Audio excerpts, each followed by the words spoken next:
Hello friends, welcome back to my channel. இன்றைக்கி நம்ம பார்க்க போகிறது ஒரு பிரேக்ஃபாஸ்ட் ரெசிபி தான் பார்க்க போகிறோம்.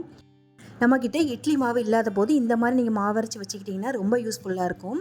அதே மாதிரி இது ரொம்ப ப்ரோட்டீன் ரிச்சான ஒரு ரெசிபி கூட. கண்டிப்பாக வாரத்தில் ஒரு வாட்டி இந்த மாவு அரைச்சி வச்சுக்கோங்க. பசங்க கூட ரொம்ப விரும்பி சாப்பிடுவாங்க. இது நார்மலாக அடை தோசை மாதிரி இல்லாமல் நல்ல முறுமுறுப்பாக நல்லாயிருக்கும் சாப்பிட்றதுக்கு. இப்போ வாங்க இந்த தோசை எப்படி செய்கிறதுன்னு பார்க்கலாம். அதுக்கு நான் இன்றைக்கி 1 கப் அளவுக்கு இட்லி அரிசி எடுத்திருக்கேன். அதே கப்பில் 1/2 கப் அளவுக்கு கடலைப்பருப்பு எடுத்துக்கலாம். கூடவே 1/2 கப் அளவுக்கு துவரம் பருப்பு எடுத்துக்கோங்க. நீங்கள் எந்த கப்பில் அளக்குறீங்களோ அதில் எல்லாமே அளந்து எடுத்துக்கோங்க. அதே கப்பில் 1/2 கப் அளவுக்கு பச்சை பயிறு எடுத்துக்கலாம். முழு பயிறு எடுத்துக்கோங்க. இப்போ இது கூட 2 டேபிள் ஸ்பூன் அளவுக்கு உளுந்து எடுத்துக்கலாம். உளுந்து ஜாஸ்தி சேர்க்க வேண்டாம். ரொம்ப ஜாஸ்தி சேர்த்துட்டிங்க ரொம்ப வலுவலுப்பாக இருக்கும். இது கூடவே 1/4 கப் அளவுக்கு பச்சை வேர்க்கடலை எடுத்துக்கலாம். இது வறுத்ததில்லை, பச்சை வேர்க்கடலை தான் சேர்த்துருக்கோம். இப்போ நம்ம இது எல்லாத்தையுமே நல்லா 2-3 வாட்டி நல்லா வாஷ் பண்ணி எடுத்துக்கலாம். இப்போ பாருங்கள், நல்லா நான் வாஷ் பண்ணி எடுத்துட்டேன். இப்போ இது எல்லாத்தையுமே நம்ம ஒரு 5லேருந்து 6 மணி நேரம் நல்லா ஊற வச்சு எடுத்துக்கலாம். இப்போ பாருங்கள், நைட் ஃபுல்லாக நல்லா ஊற வச்சு எடுத்துருக்கேன். இப்போ இதை ஒரு எல்லாத்தையும் மிக்ஸி ஜாரில் மாற்றிக்கலாம்.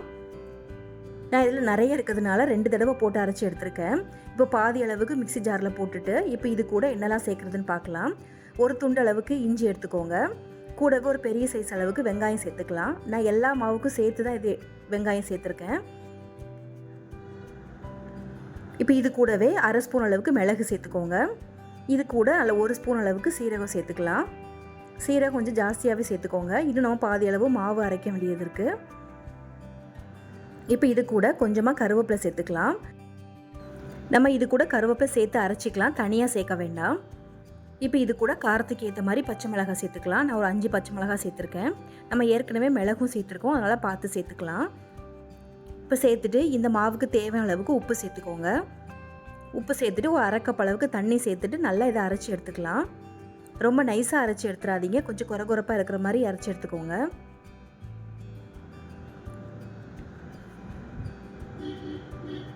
இப்போ நம்ம ஒரு பாதி அரைச்சி எடுத்தாச்சு.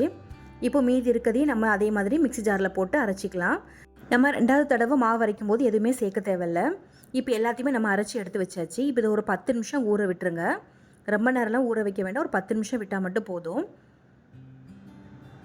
இப்போ ஒரு 10 நிமிஷம் ஆயிடுச்சு. இப்போ நம்ம கல்லில் தோசை ஊற்றி எடுத்துக்கலாம்.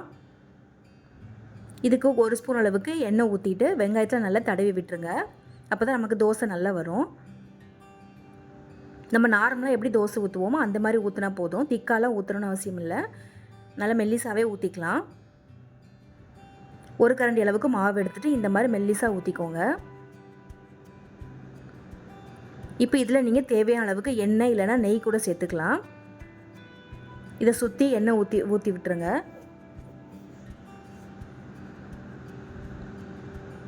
இதுக்கு நீங்கள் சாதாரண எண்ணெய் இல்லை நல்லெண்ணெய் கூட சேர்த்துக்கலாம், அதுவும் ரொம்ப நல்லாயிருக்கும்.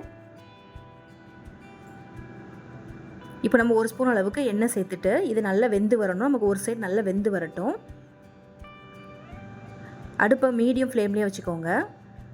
இப்போ பாருங்கள், நமக்கு ஒரு சைடு நல்லா வெந்திருக்கு. இப்போ இதை திருப்பி போட்டு மறுபடியும் 1 நிமிஷம் நல்லா வேக விட்டுடலாம்.